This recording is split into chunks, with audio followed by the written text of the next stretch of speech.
Firstly, I would like to it's an honor for me to attend this conference and speaking in front of you. And I would like to give my special thanks, Dr. Kraft, who is always supporting me since the first time I know her. And thanks for giving a chance for us. And I will continue my speech from climate change and mental health side. And we all know that future is changing and climate change is our reality. But various terms has been attributed to find a different definition for climate change and mental health issue. Climate change anxiety, solastalgia, which is meaning, by the way, homesickness. And as an expat living in Dubai after lovely Istanbul, I am very close to this terminology. But maybe most of you heard about eco-anxiety. What is eco-anxiety? American Psychology Association defined it as eco-anxiety as the chronic fear of environmental cataclysm that come from observing the seemingly irrevocable impact of climate change. The symptoms, as you expect, like anxiety, stress, sleep disturbance, and nervousness. But the question is, how does climate change affect our mental health? After this climate hazard, we talk about this climate hazard, acute or chronic climate exposure, it may affect us directly on our mental health, as witnessing extreme weather or awareness of climate change, or indirectly after the direct results, such as worsening of existing condition in the system, or increased emergency or hospital visit, rising violence in the community, or loss of livelihood. At the end of this, we are seeing mental health outcomes such as anxiety, depression, helplessness, PTSD, post-traumatic stress disorder, suicide, and substance use.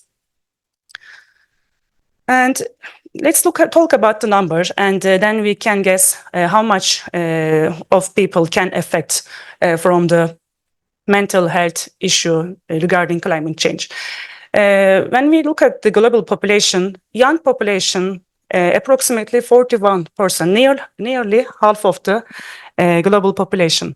And especially, if you see on the right side presentation, 25% of them under 14 years old.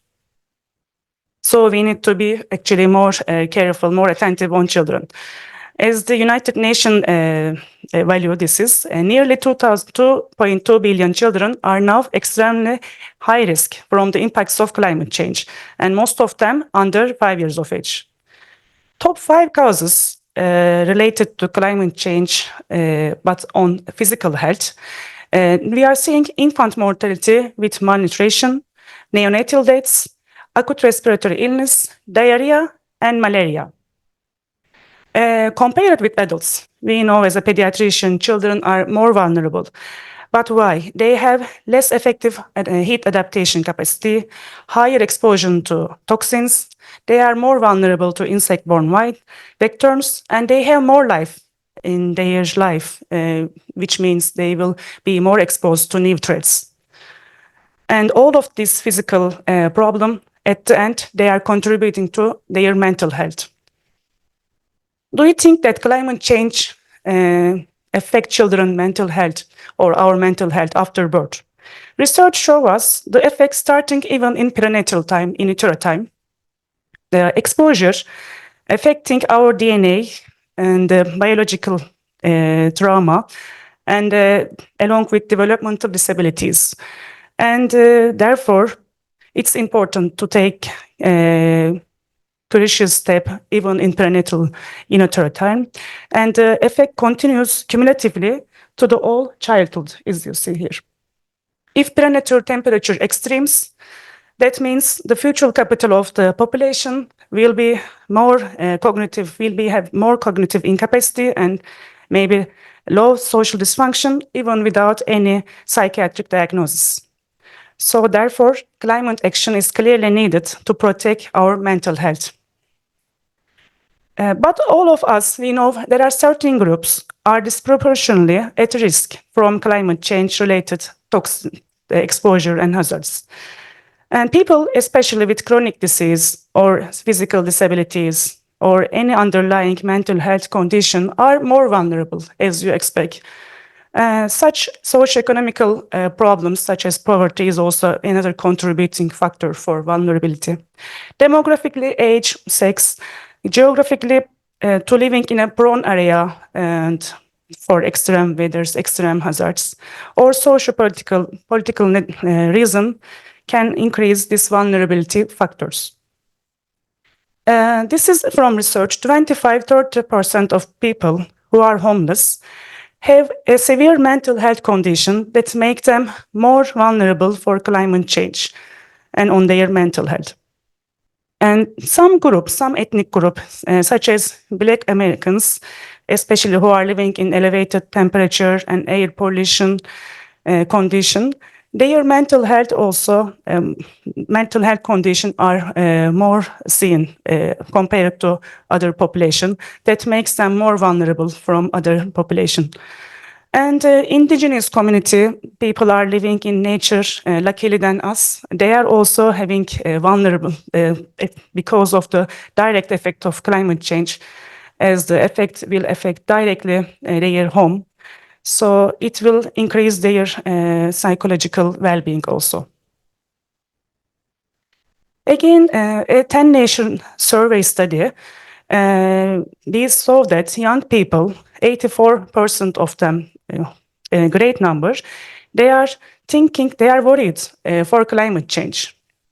And pregnancy is another vulnerability factor because the timing we mentioned about is starting from prenatal unital term, so it will affect also child development.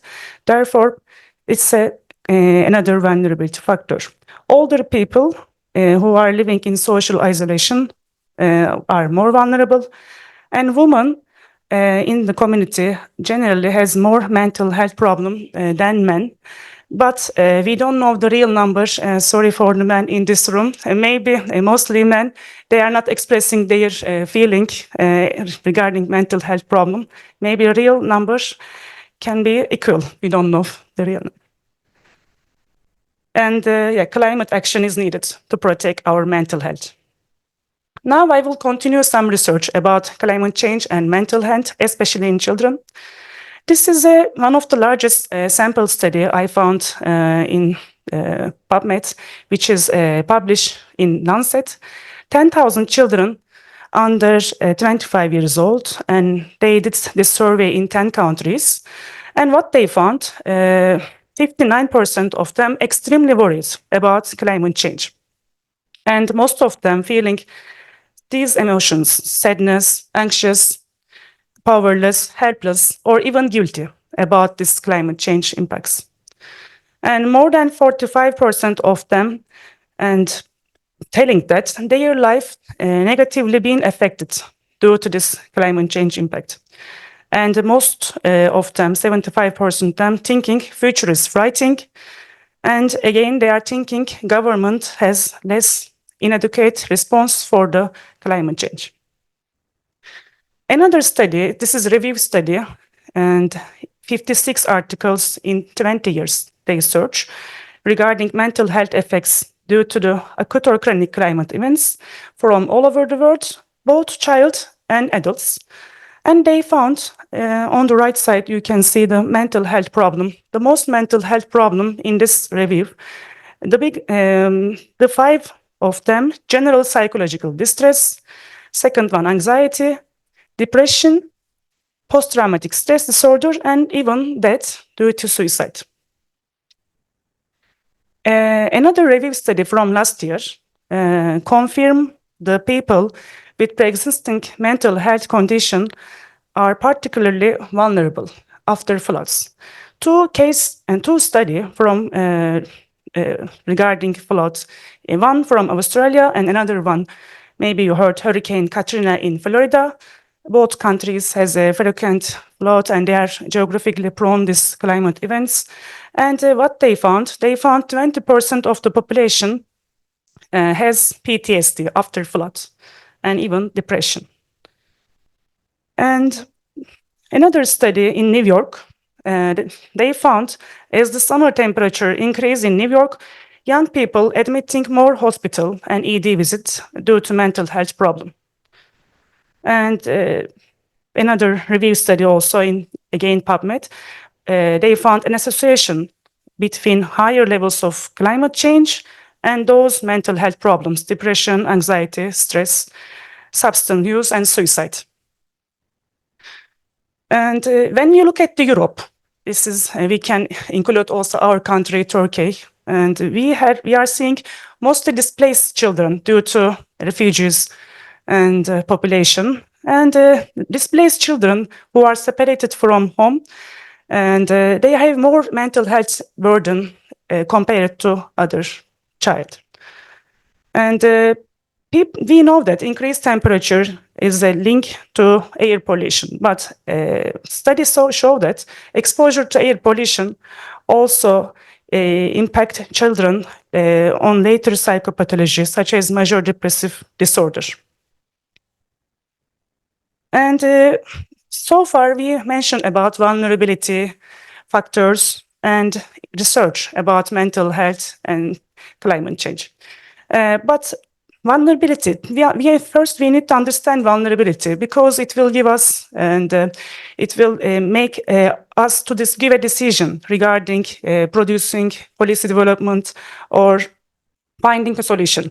What is this vulnerability determinants? Vulnerability is based on these three determinants. First one, exposure. Exposure meaning such as the extreme heat, like the exposure from the climate change hazards.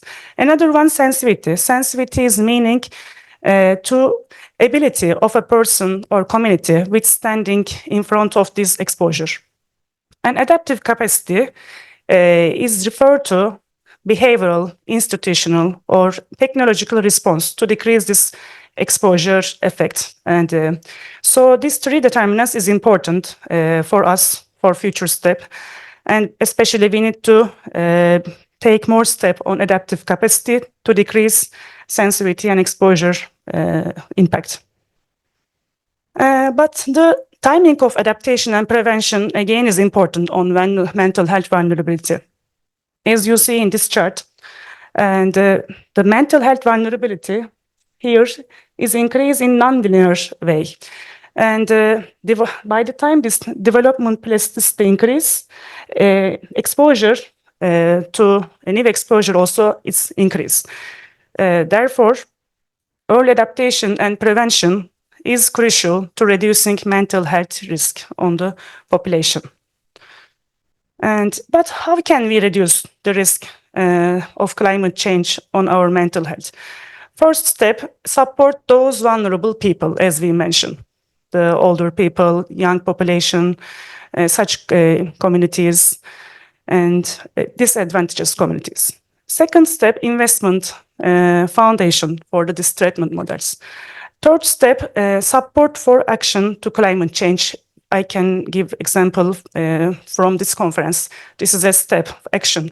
We are giving the voice to the community, and this is also, or maybe we can take also individual step, such as we can support recycling model, decarbonization. This is also another action for climate change support. And the next step is providing education to healthcare professionals. It will impact also the healthcare professionals' practice on their patients. And the last one, of course, we need to do more research. The one I show you in this slide, we need to do more research maybe to understand better reason on vulnerability factors and giving solution. At conclusion, poor mental health is associated with climate change. We know that.